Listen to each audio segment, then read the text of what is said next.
안녕하세요, 여러분. 제 채널에 오신 것을 환영합니다. 오늘 우리는 또 다른 끔찍한 사건을 함께 살펴볼 것입니다. 사랑도, 신뢰도, 기본적인 존중도 없을 때 결혼 생활을 유지하는 것은 무엇일까요?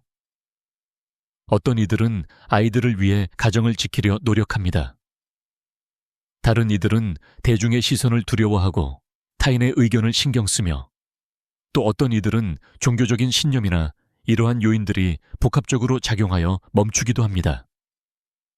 하지만 때로는 어떤 대가를 치르더라도 결혼 생활을 지키려는 욕망이 끔찍한 비극으로 변할 수 있습니다. 제클린과 폴 킴볼의 이야기는 특별하지 않지만 그 잔인함, 탐욕, 그리고 냉소주의 때문에 널리 알려졌습니다. 범인은 검은 과부라는 별명을 얻고 수감되었지만 그녀의 딸은 솔직한 인터뷰에서 어머니가 감옥에 있는 동안에도 계속해서 삶을 망치고 있다고 고백했습니다. 제클린과 폴의 관계는 무너져 내렸습니다. 제클린, 또는 그냥 제키라고 불리는 메리 베넷은 1974년 12월 18일 북아일랜드 아마주에서 평범한 중산층 가정의 두 자녀 중 막내로 태어났습니다. 어린 시절부터 그녀는 변덕스럽고 버릇없고 반항적이었으며 때로는 공격적이기까지 했습니다. 10대 시절 제키의 행동은 더욱 악화되어 완전히 통제 불가능한 상태가 되었지만 가족들은 사춘기 탓으로 돌리며 그녀가 철이 들기를 바랐습니다. 고등학교 시절 그녀는 3살 연상이고 모든 면에서 자신과 정반대인 폴 크럼블을 만났습니다.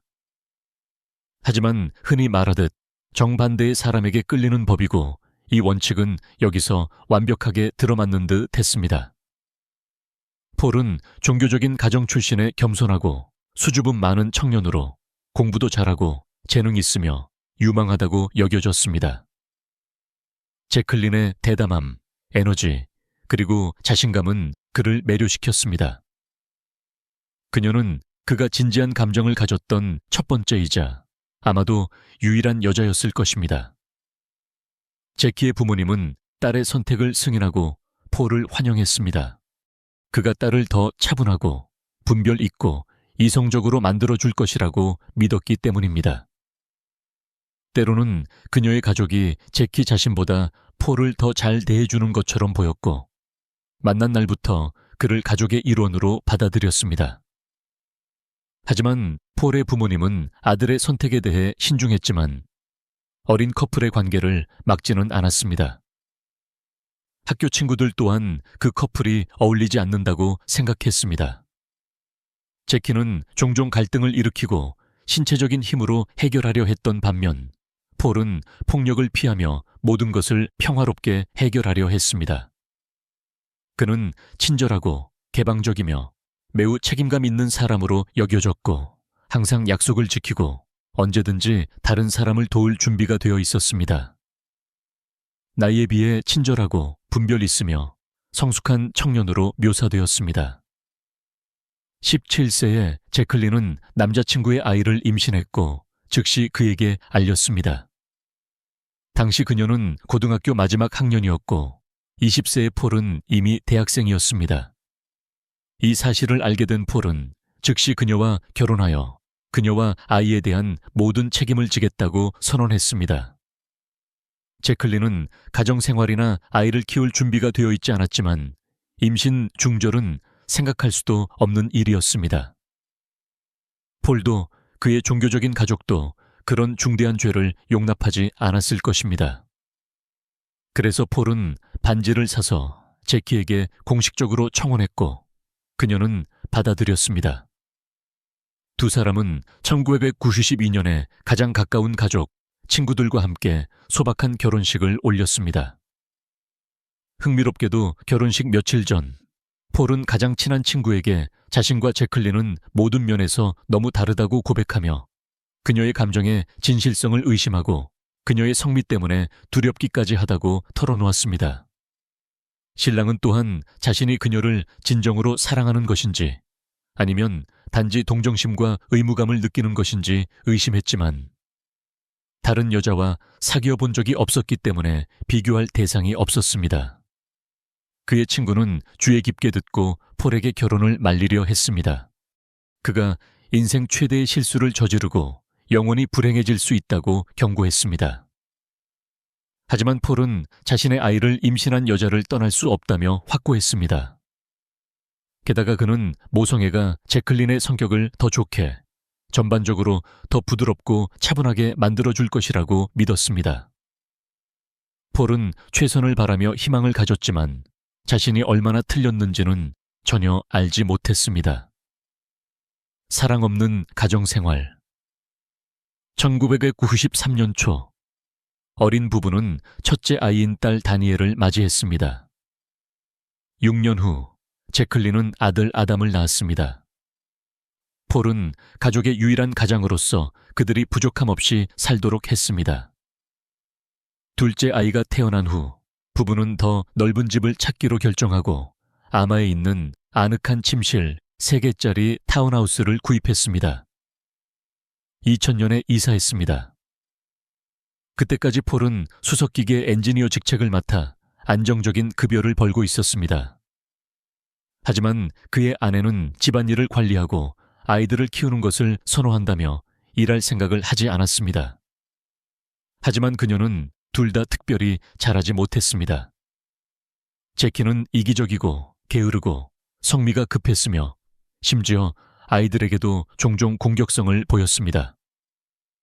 아이들이 조금 더 자랐을 때 제클린은 일자리를 구하려고 했지만 그녀의 다투기 좋아하고 대립적인 성격 때문에 한 직장에 오래 머물지 못했습니다. 게다가 그녀는 남편이 딸, 아들과 함께 집에 있는 동안 거의 매일 저녁 술집에서 술을 마시며 시간을 보냈습니다. 맨정신일 때도 크럼블 부인은 그다지 유쾌한 사람이 아니었지만 술에 취하면 진짜 분노의 화신으로 변했습니다. 그녀는 갈등을 일으킬 뿐만 아니라 싸움에 휘말리고 욕설을 사용하며 여러 남자와 부적절하게 행동했습니다. 좀 더 얌전하게 행동해달라는 어떤 말이나 요청도 공격적으로 받아들여졌고 그녀가 다음에 무슨 짓을 할지 아무도 예측할 수 없었습니다. 이웃과 가족 친구들은 무슨 일이 일어나고 있는지 알고 있었고 제클린의 기행으로 가장 고통받는 폴과 아이들을 진심으로 안타까워했습니다. 가족이 작고 조용한 마을에 살았기 때문에 많은 사람들이 그 젊은 여성의 탈선에 대해 알고 그녀를 피하려고 했습니다. 그녀의 나쁜 평판은 남편과 아이들에게 영향을 미쳤고 아이들은 학교에서 또래들로부터 좋지 않은 시선을 받아야 했습니다. 제키는 그것을 숨기려 하지 않고 방탕한 생활을 했으며 유흥업소를 자주 방문했습니다. 하지만 그녀의 등장은 다른 손님들뿐만 아니라 직원들까지 두렵게 했는데 그들은 그녀가 나타나면 반드시 갈등이나 싸움이 일어난다는 것을 알고 있었습니다. 제클린은 언제든지 가족에게 폭언을 퍼부을 수 있었기 때문에 가족을 공포에 떨게 했습니다. 폴은 상황에 대해 불평하지 않으려 했지만 그의 친구, 가족, 동료들은 아내 옆에 있거나 심지어 그녀를 언급하기만 해도 불편해하는 것을 눈치챘습니다. 그는 종종 그 여자와 헤어지라는 조언을 받았지만 폴은 어떤 논쟁에서든 아이들을 볼 기회를 잃을까 두려워했습니다. 제키는 즉시 그를 딸과 아들로부터 떼어놓겠다고 위협했습니다. 그녀는 또한 자신의 지인들을 동원하여 그에게 해를 가하겠다고 위협했습니다. 이들은 그녀가 술집에서 정기적으로 만나는 남자들로 그녀를 위해서라면 범죄도 저지를 준비가 되어 있었습니다. 폴은 보통 이런 상황에서 아내에게 굴복하고 침묵을 지켰습니다. 의문의 습격. 2004년 6월 22일 일요일 아침, 겁에 질린 한 여성이 긴급 서비스에 전화를 걸어 도움을 요청했습니다. 그녀는 낯선 남자 3명이 집에서 자신과 남편을 공격하여 폭행하고 묻고 강탈하려 했으며 남편을 데리고 그들의 차를 몰고 달아났다고 주장했습니다. 전화한 사람은 제클린 킴볼이었고 경찰관과 구급대원들은 즉시 그녀가 알려준 주소로 달려갔습니다. 집에서 그들은 플라스틱 케이블 타이로 두 손이 등 뒤로 묶인 여성을 발견했습니다. 하지만 다리는 묶여 있지 않아 당국은 그녀가 부분적으로 몸을 풀었다고 믿었습니다. 특이하게도 피해자는 처음에 공격자들이 자신들을 때리고 묶었다고 주장했음에도 불구하고 몸에 상처나 멍이 전혀 없었습니다. 다행히도 부부의 아이들은 친조부모님 댁에서 주말을 보내고 있었기 때문에 집에 없었습니다. 제클린에 따르면 전날 토요일 저녁 그녀와 남편은 휴식을 취하기 위해 술집에 갔다고 합니다. 그들은 술을 마시고 자정 넘어 집으로 돌아왔습니다. 하지만 폴이 현관문을 열 때 어둠 속에서 갑자기 3명의 남자가 튀어나와 그들을 집 안으로 밀어 넣었습니다. 총을 휘두르는 침입자들은 부부를 묶고 폭행하며 돈과 금지된 약물을 요구했습니다. 폴은 범인들을 설득하려 애쓰며 자신과 아내를 풀어달라고 애원하고 경찰에 신고하지 않겠다고 약속했지만 이는 그들을 더욱 화나게 할 뿐이었습니다. 그들은 그를 여러 차례 때린 뒤 겁에 질린 제클린 앞에서 비닐봉지로 그의 목을 조르기 시작했습니다. 집에 현금이나 금지된 약물이 없다는 것이 분명해지자 침입자들은 최소한 차라도 훔치기로 결정했지만 무슨 이유에선지 주인인 폴도 함께 데려가고 묶인 여자는 남겨두었습니다.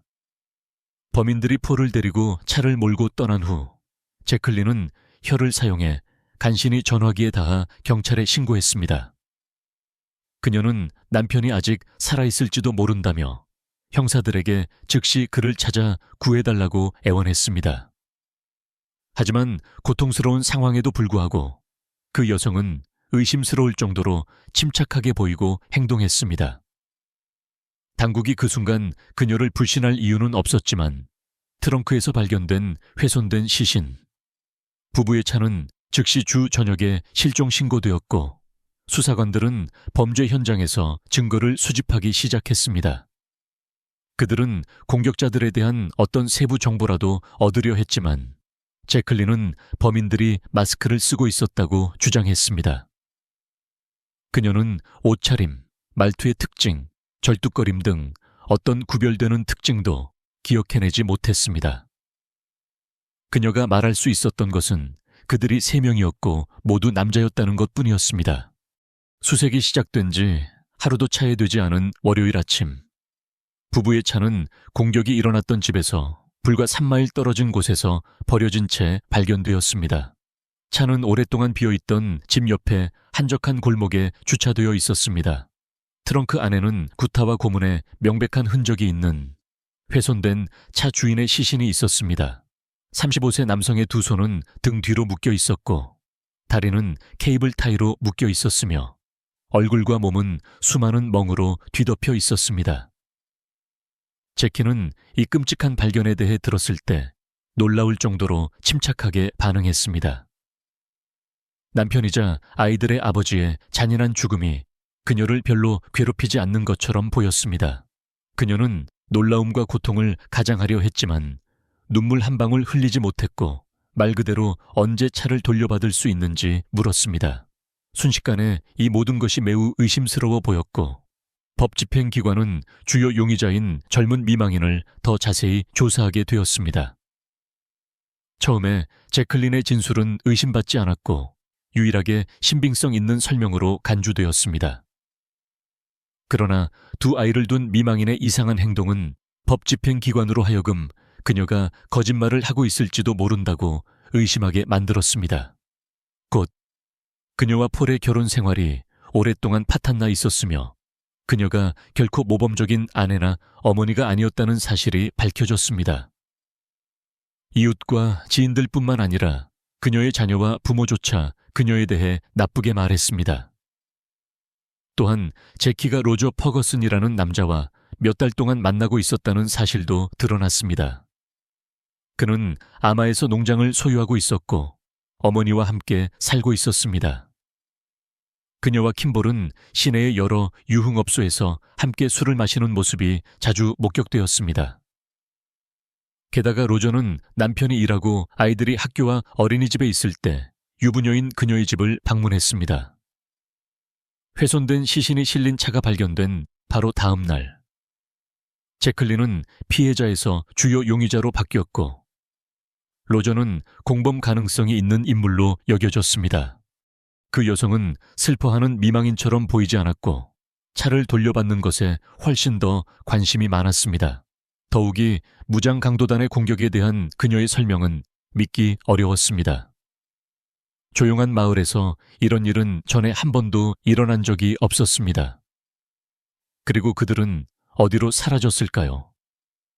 트렁크에 시신을 둔 채 차량을 버린 후에 말입니다. 게다가 의문의 범인들은 아무런 흔적도 남기지 않았는데 이 또한 이상했습니다. 마을에서 의심스러운 낯선 사람들을 본 다른 목격자는 없었습니다. 하지만 피해자와 교류했던 거의 모든 사람들이 그녀에 대해 부정적으로 말했습니다. 게다가 사망한 남성이 보험에 가입되어 있었고 그가 사망할 경우 아내가 30만 파운드의 거액의 보험금을 받을 수 있다는 사실이 곧 드러났습니다. 이제 이 사건에는 범죄를 설명할 수 있는 확실한 동기가 나타났습니다. 범죄 수사. 제클린은 혀로 버튼식 전화기를 눌러 도움을 요청했다고 주장했습니다. 그 기기는 조사를 위해 수거되었고 실제로 그 위에서 그녀의 타액 흔적이 발견되었습니다. 하지만 최초의 범죄 현장 조사에서 수사관들은 전화기가 커피 테이블 위에 화면이 아래로 향한 채 놓여 있었고 그녀의 손은 등 뒤로 묶여 있었다는 점에 주목했습니다. 처음부터 그 위치에 있었다면 그녀가 전화를 건 후에 전화기를 뒤집거나 도움을 요청할 방법이 없었습니다.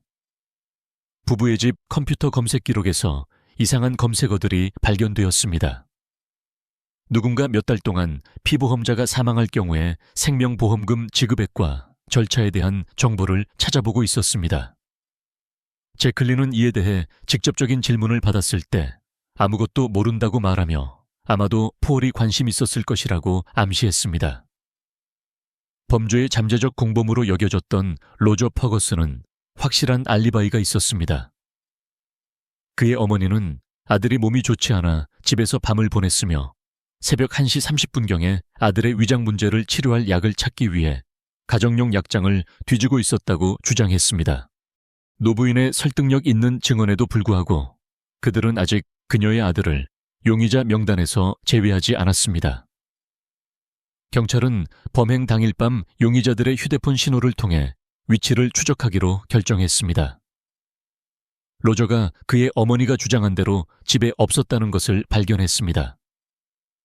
대신 그는 범인의 집에 있었고 그곳에서 몇 시간을 머물렀습니다. 게다가 그는 미망인 여성과의 관계를 계속 이어갔고 폴의 장례식 다음 날 술집에서 함께 있는 모습이 목격되었습니다. 또 다른 흥미로운 점은 제클린과 로저가 함께 자동차 대리점을 방문하여 SUV를 구경하고 값비싼 구매를 위한 할부 계획에 대해 문의했다는 것입니다. 로저의 어머니도 그들과 함께 있었는데 이는 더욱 의심스러워 보였습니다. 경찰은 연인들이 폴이 사망한 후 보험금을 어떻게 쓸지 이미 계획했으며 로저의 어머니도 이를 알고 있었을 가능성이 높다고 의심했습니다. 하지만 신문 과정에서 제키는 남편을 속인 적이 없으며 해를 끼치기를 바란 적도 없다고 주장했지만 더 이상 아무도 그녀를 믿지 않았습니다. 비극이 일어나기 얼마 전 제클린은 요양원에서 간병인으로 일하기 시작했지만 끊임없는 갈등과 거짓말로 인해 몇 주 만에 해고되었습니다. 그럼에도 불구하고 그녀는 남편에게 말하지 않고 퍼거슨의 집에 머물면서 일하러 가거나 야간 근무를 하는 척했습니다. 이 속임수는 폴이 아내의 전 동료 중 한 명을 우연히 만나 모든 것을 듣게 되면서 드러났습니다. 그는 아내와 대화하려 했지만 이는 또 다른 논쟁을 불러일으킬 뿐이었습니다. 그녀는 정부를 위해 그를 떠나고 아이들을 데려가고 친아버지가 그들에게 접근하는 것을 금지하겠다고 위협했습니다. 이것이 폴의 가장 큰 두려움이었기에 그는 타협에 동의하고 그녀의 불륜을 못 본 척했습니다. 그는 가장 친한 친구에게만 속마음을 털어놓을 수 있었는데 그 친구는 나중에 법정에서 증인으로 출석하여 폴의 말을 전했습니다. 교활한 계획의 수립과 실행, 로저는 특별히 똑똑하지 않았습니다. 그는 힘은 셌지만 다소 단순하고 쉽게 이끌리는 편이었습니다. 제클린은 재빨리 그를 완전히 지배하여 자신의 연인을 조종해 그녀가 시키는 대로 하게 만들었습니다. 그는 그녀를 위해 기꺼이 싸움에 뛰어들었고 이는 그녀를 매우 우쭐하게 만들었습니다. 그는 아마도 진심으로 그녀를 사랑했고 그녀가 하는 모든 말을 믿었을 것입니다. 그 여성은 퍼거슨에게 남편에 대해 불평하며 그가 무례하고 잔인하며 심지어 신체적으로 학대한다고 비난했습니다. 당연히 이 모든 것은 거짓말이었지만 불평이 거듭될수록 연인은 폴이 제클린을 해치고 억압하며 자신들의 행복에 가장 큰 장애물이라고 믿으며 그를 더욱 경멸하게 되었습니다. 그녀는 남편을 제거하면 모든 문제가 해결되고 편안한 삶을 위한 상당한 금액의 돈을 받으면서 함께할 수 있다는 생각을 그의 마음에 심어주었습니다. 비극이 일어나기 약 2주 전, 크럼블 부인은 돈을 받고 범죄를 저지를 사람들을 찾으려 했지만 몇 가지 선택지를 고려한 후 그녀와 로저는 그 생각을 포기했습니다. 연인들은 증거나 목격자를 남기지 않고 직접 범행을 저질러 보험금 전액을 차지할 수 있다고 결정한 것 같았습니다. 6월 18일 금요일, 제클린은 아이들을 주말 동안 조부모님 댁에 보냈습니다. 토요일에 그녀는 남편에게 긴장을 풀고 대화를 나누기 위해 술을 마시러 가자고 제안했습니다. 폴은 이것이 그들의 관계에 도움이 될 것이라 생각하고 그 제안을 기꺼이 받아들였습니다. 그는 그것이 자신의 죽음으로의 초대라는 것을 깨닫지 못했습니다. 그날 밤 술집에 있던 사람들은 제키가 술을 마시지 않는 남편을 취하게 하려고 애쓰는 것을 목격했습니다. 그녀는 술을 사서 그에게 억지로 한 잔씩 마시게 한 뒤 자정이 넘어 비틀거리는 남편을 데리고 술집을 나섰습니다. 그들은 감시 카메라에 포착되었고 그것이 폴이 살아서 마지막으로 목격된 모습이었습니다. 이로 인해 상당한 시간적 불일치가 드러났습니다. 술집은 부부의 집에서 걸어서 10분 거리였고 제클린에 따르면 공격은 그들이 돌아오자마자 발생했으며 15분을 넘지 않았습니다. 그 후 그녀의 남편은 납치되어 그들의 차로 끌려갔고 그녀는 즉시 경찰에 신고했습니다. 하지만 그들이 카메라에 포착된 시간과 경찰에 신고한 시간 사이에는 약 1시간 반의 간격이 있었습니다. 수사관들은 이 시간이 범인들이 흔적을 지우고 제3자에 의한 공격 현장을 조작하는 데 사용되었다고 믿었습니다. 더욱이 제클린은 남편이 저항할 수 없도록 의도적으로 술에 취하게 한 것으로 보입니다. 그녀에 따르면 범인들은 폴이 쓰러져 있는 동안 그를 발로 찼고 그 후 비닐봉지를 머리에 씌우고 테이프로 고정하여 목을 조르기 시작했습니다. 사망자의 몸에 남은 상처의 성격은 그녀의 진술과 일치했지만 경찰은 그때쯤 이미 공격자들이 그녀와 그녀의 연인 퍼거슨이라고 거의 확신하고 있었습니다.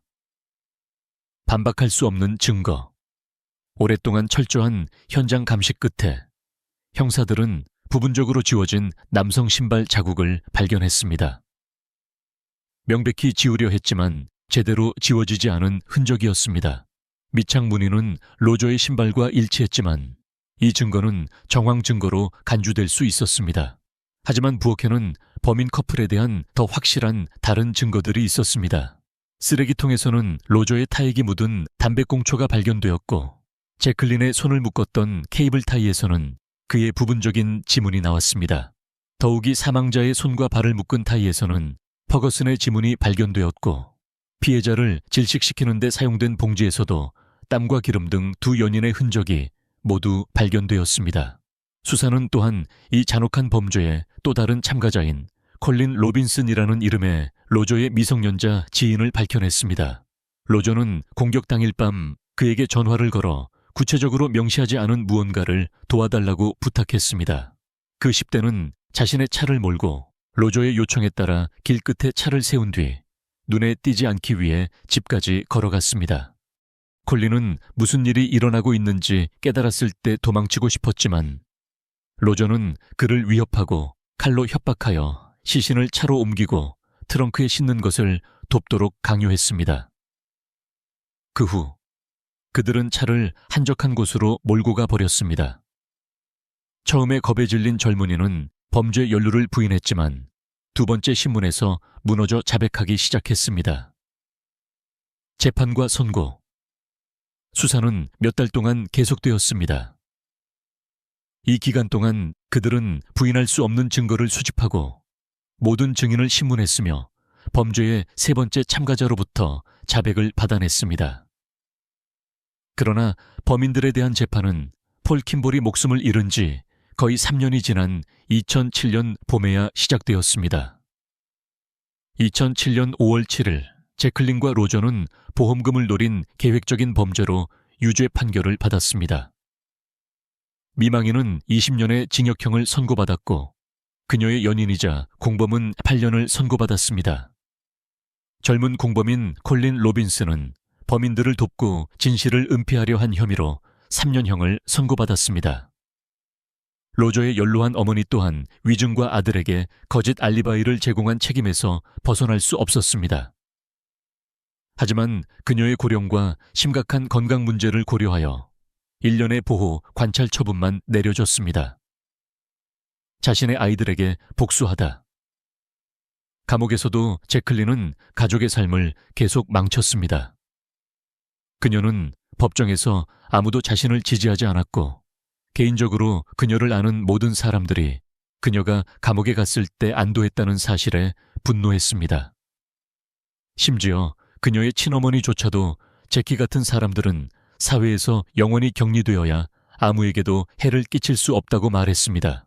흥미롭게도 장례식 며칠 후 제클린은 고인이 된 남편의 모든 소지품과 사진을 불태워 집안의 그를 떠올리게 하는 어떤 것도 남기지 않았습니다. 다니엘은 어떻게든 아버지와 함께 찍은 사진 몇 장을 지킬 수 있었습니다. 그녀는 그것들을 침대 옆 탁자에 보관했고 어머니는 그 사실을 전혀 몰랐습니다. 폴이 암살당한 대가로 받은 30만 파운드의 보험금은 그의 아이들에게 돌아갔습니다. 다니엘과 아담은 하룻밤 사이에 두 부모를 모두 잃었지만 그들의 고난은 거기서 끝나지 않았습니다. 그들의 어머니는 자신의 부모나 살해된 남편의 부모가 아이들을 키우는 것에 완강히 반대했습니다. 그녀는 그들의 양육권을 박탈하기 위해 모든 것을 했고, 그래서 아이들은 결국 위탁가정에 맡겨졌습니다. 비극 당시 살아있는 조부모가 있었음에도 불구하고 다니엘은 겨우 11살이었고 남동생 아담은 겨우 5살이었습니다. 제클린은 친권을 유지하며 감옥에서 아이들을 조종하려 했습니다. 구체적으로 그녀는 다양한 압박 전술을 사용하여 아이들이 공개적으로 자신의 무죄를 선언하기를 원했습니다. 예를 들어 그녀는 아이들이 감옥으로 자신을 면회 오면 수학여행 허가서에 서명해 주겠다고 약속했지만 그들을 속였습니다. 면회 동안 그녀는 자신에게 유리하게 증언할 것을 요구하며 서류 서명을 거부했습니다. 그 결과 남매는 반 친구들과 함께 주말 여행을 갈 수 없는 유일한 아이들이 되었습니다. 현재 다니엘은 31세로 베이싱스토크에 살며 어린이집에서 일하고 있고 엔지니어인 사이먼 브라이스라는 남자와 교제 중입니다. 이제 25세가 된 그녀의 남동생은 좋은 교육을 받고 런던으로 이사했습니다. 제클린은 내년에 석방될 예정이며 성인이 된 그녀의 자녀들은 어머니가 계속해서 자신들의 삶을 망치기 위해 모든 가능한 일을 할까봐 심각하게 걱정하고 있습니다. 시청해 주셔서 감사합니다. 제 채널을 구독해 주세요.